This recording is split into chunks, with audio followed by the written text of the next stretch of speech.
This past weekend, I put press-on nails to the test through traveling, through holiday prep, through a lot of gift wrapping and opening. Specifically, I tested the Dashing Diva Magic Press press-on manicure. The brand Dashing Diva may seem familiar because earlier this year I did a video testing out their gloss nail strips. I will leave that link below, but they wanted to sponsor another video so that I would test their press-on nails, so thank you, Dashing Diva. So in this video, I'm gonna show you my press-on nail application routine so that they last as long as possible, and then we're gonna see how long they actually last. If you're new here, hi, I'm Miranda. Welcome to my channel where we talk all things budget, beauty, fashion, and lifestyle. If that sounds interesting to you, then become the newest member of the Slashed Squad by hitting subscribe and the bell icon. All right, let's get into this press-on nail routine.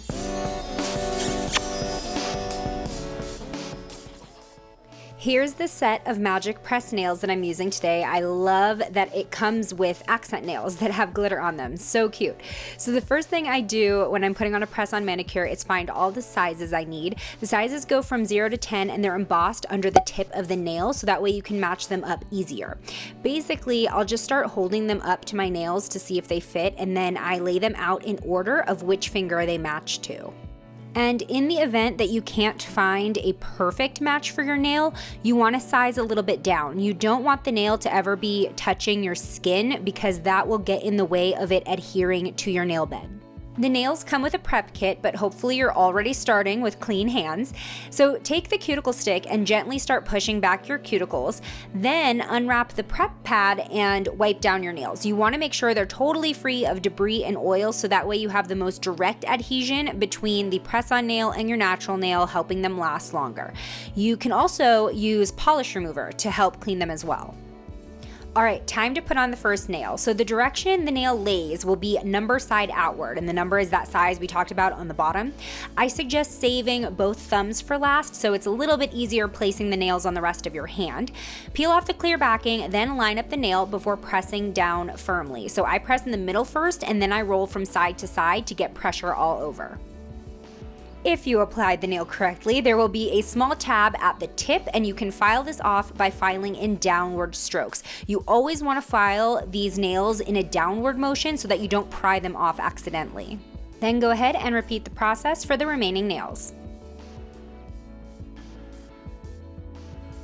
Here's what they look like freshly applied, looking good. So you can leave them like this, or you can go ahead and shape them or shorten them with a nail file. So I always shape the edges of press-on nails to be a bit narrower because on my small hands, that's what looks a bit more natural.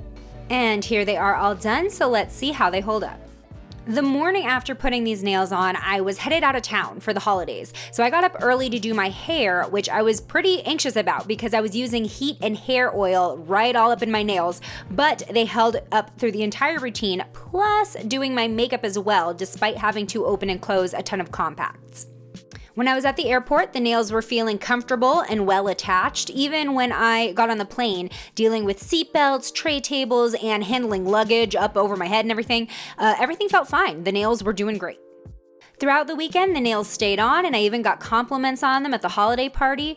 I will say though, on Sunday, I felt a few of them sort of coming loose if I put pressure at the edge, but at this point, they still felt secure enough to last a while longer, and they weren't bothering me.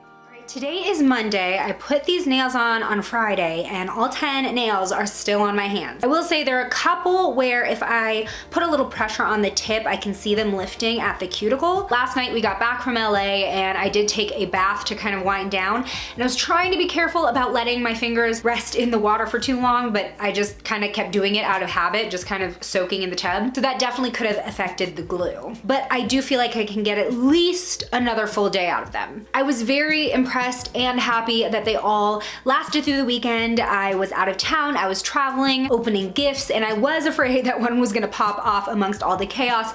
So they are at least weekend trip approved. Let's see how much more time we can get out of them. Nail update, it is Christmas Eve. I'm currently working on a pot of homemade chili, and we've had our first nail casualty. To be fair, the nail is still on, but it's a little messed up. I was opening a can and the nail kind of just bent backwards with the can tab. So like I said, it's still stable and glued on through the base of the nail, but this is gonna bother me. I have a feeling I'm gonna pop this off by the end of the night. As far as my other nails, they're still on, but they are definitely much more loose around the cuticle. We've hit the 4-day mark with still no nails falling off. So overall, I am impressed, even though we are at the end of their ride.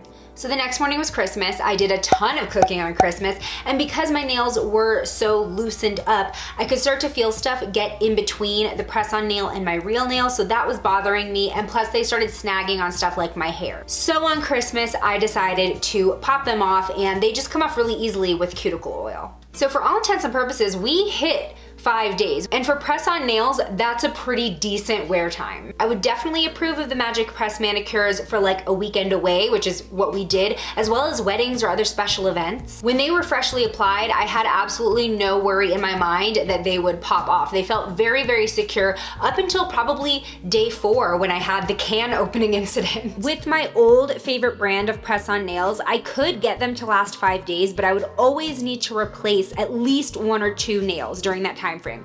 So the fact that none of these fell off definitely makes them my new go-to, because I can trust that they're not gonna just pop off at a moment's notice. So I'm officially a fan of both the press-on nails from Dashing Diva as well as the nail strips, which I'm actually wearing today. As far as if I like one better than the other, I think when my nails are long and even and looking nice, then the nail strips are kind of my go-to choice. But this weekend specifically, my nails were short, they were all at different lengths, so the press-on nails really came in clutch. So the Dashing Diva Magic Press nails are about to hit shelves at Walmart. Super exciting, they're very affordable. You do get about 1 full manicure out of these. You'll end up with extras if something happens, but even still, 1 full manicure for under $10, hello. Tell me in the comments, do you wear press-on nails? Do you love them? Do you hate them? What's your opinion? Today's shout out goes to Samantha. Thanks for being a member of the Slash Squad, and join me over in this video next if you want to check out the gel strips from this brand. I do a full wear test just like this one. I'll see you over there. Bye!